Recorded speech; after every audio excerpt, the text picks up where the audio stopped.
us to be a scholar that our nation treasures, we must each take responsibility of our own first. It reminds me of a whakatauki that I know. Whaia te iti kahurangi ki te tuahu koe me he maunga teitei. Seek the treasure you value most dearly. If you bow your head, let it be only to a lofty mountain. To me, this whakatauki means to be persistent and never let obstacles stop you from reaching your goals.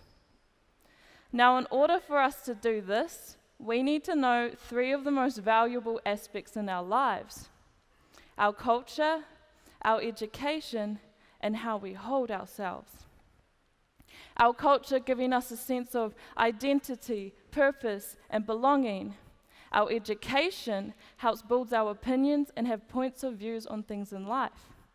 And how we hold ourselves is how we express our culture and the education that we have.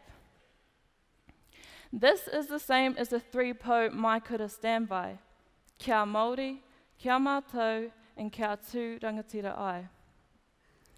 I believe that if we know all we can about our culture and we are always willing to be educated, then people will see us walking our lives as the sophisticated Māori we are all born to be.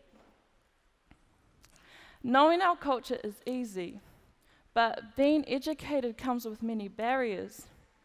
When we don't know what to do in schoolwork, sometimes we can feel discouraged and we always get that little thing in our head saying, "You can't do this, stop, you're not good enough."